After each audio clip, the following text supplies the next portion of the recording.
Kalau kemudian hari ini orang mendukung-dukung, kita harus betul politik ala Nabi ini harus diwujudkan. Bukan itu yang diwariskan Nabi. Yang diwariskan Nabi itu adalah akhlak dan rahmat. Bahkan sahabat yang hanya berjarak kurang lebih 3 hari 3 malam, jenazahnya Kanjeng Nabi aja belum dimakamkan, pertengkaran sudah terjadi karena persoalan politik. Nah, artinya politik ini memang bukan DNA-nya Islam. Memang bukan DNA-nya Islam. Islam itu dibuat bukan untuk itu. Islam ini memang dibuat untuk akhlak yang baik dan juga sebagai rahmatan lil alamin. Ini DNA-nya Islam ini. Nah, jadi kalau kemudian ada gerakan-gerakan politik hari ini yang mengatasnamakan Islam, entah dimanapun hari ini, entah dalam firqah apapun, dalam jubah apapun, ini memang sebenarnya hanya penunggangan-penunggangan agama untuk mewujudkan ambisi-ambisi politik saja.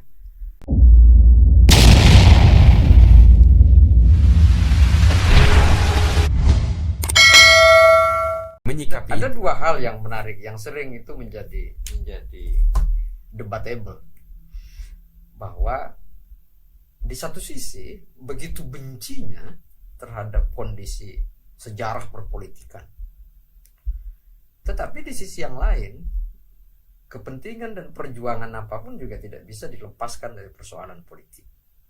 Nah, ini seperti apa cara memisahnya? Nah, ini memang sering menjadi pertanyaan ke saya, bahwa kalau kemudian orang Islam ini harus menghindar dari politik, ya ruang-ruang politik ini akan dikuasai orang lain, gitu, kurang lebih begitu.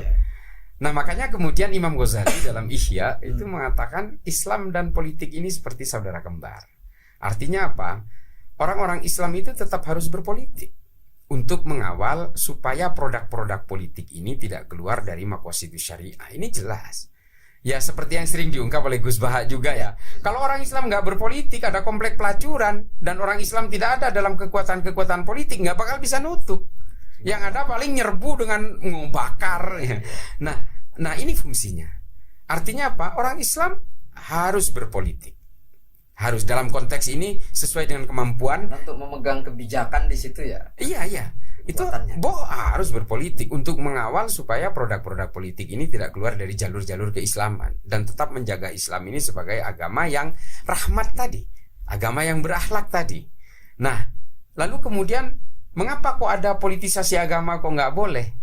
Orang-orang Islam yang ingin berpolitik ini disebut dengan, kalau istilah saya mengacu kepada banyak literatur termasuk apa yang pernah dikatakan juga oleh Farid Zakaria misalnya, kalau kita tonton ya berbagai diskusinya Farid itu, politik agama dan politik identitas ini tidak bisa dihindari. Karena demokrasi ini adalah based on electoral system. Artinya kalau saya orang Madura, saya nyalek, saya mewakili kepentingan-kepentingan orang Madura karena dapil saya Madura. Pasti itu. Nah, itu namanya politik identitas. Saya orang Islam, maka tentu saja saya harus mengawal politik-politik di Senayan itu misalnya, supaya betul-betul merepresentasikan keislaman saya. Dan juga orang-orang elektoral yang memilih saya, ini harus saya wakilkan di Senayan. Nah, ini namanya politik agama. Boleh dong berarti politik identitas yang dikembangkan oleh salah satu partai politik baru itu. Boleh, persoalannya jangan menggunakan agama sebagai kendaraan-kendaraan dan pelicin-pelicin akselerasi politik ketika dia ingin dipilih oleh rakyat. Ini yang disebut dengan politisasi agama. Ini yang nggak boleh. Politisasi agama inilah kemudian yang membuat perpecahan di masyarakat. Karena apa? Nanti dia akan berkampanye. Kampanyenya itu nanti bahwa dia akan melakukan penghakiman.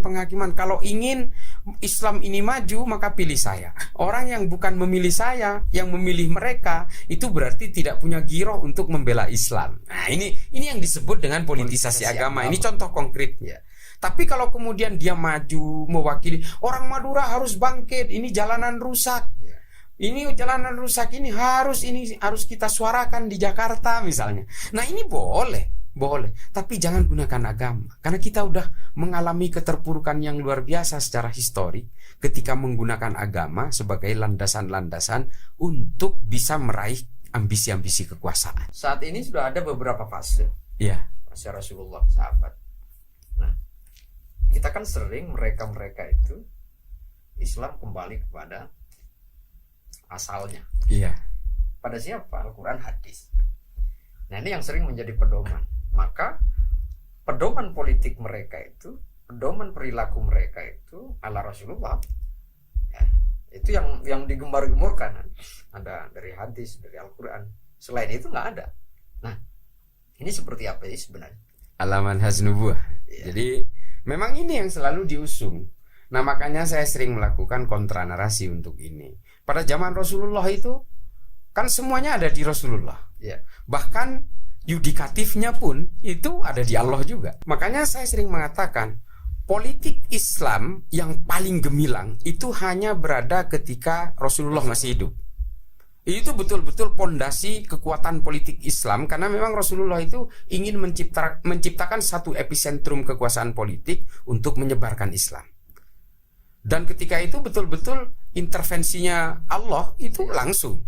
Ketika ada satu offset misalnya, ada satu perusahaan urusan pelik di negara Madinah ini, Allah langsung turun tangan, keluar ayat. Ya, betul. Kan gitu. Ya. Selesai. Kalau Allah yang ngawal, ya apa yang enggak. Nah, persoalannya ketika Rasulullah wafat, ini kan kembali kepada manusia biasa yang tidak punya sifat maksum. Ini hebatnya Nabi. Ini murid-muridnya Nabi, yang Nabi sendiri tidak menyebutnya murid, tapi menyebutnya sahabat. Ini hebatnya Nabi. Muridnya pun tidak disebut murid, tapi disebutnya sebagai sahabat. Nah, ini para sahabat ini kemudian dia kelimpungan juga untuk bisa menyelesaikan seperti Rasulullah ketika menyelesaikan berbagai persoalan. Karena apa?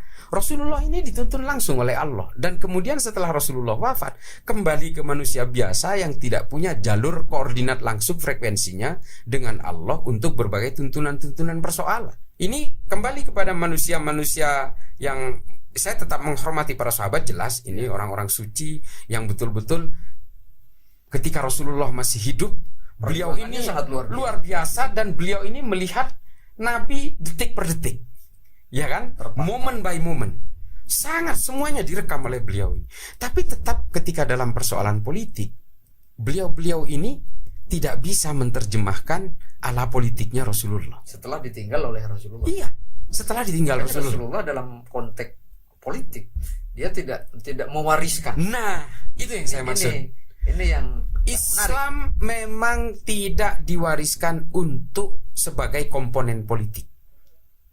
Tidak ada. Bahkan Rasulullah tidak mewariskan suksesinya pun.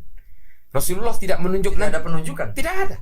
Nanti dalam sejarah sudah sahih ini. Sahih. Itulah mengapa Sayyidina Umar dan Sa'ad bin Ubadah itu hampir berperang hanya gara-gara berebut lah, kurang lebih berebut untuk menjadi penggantinya Nabi.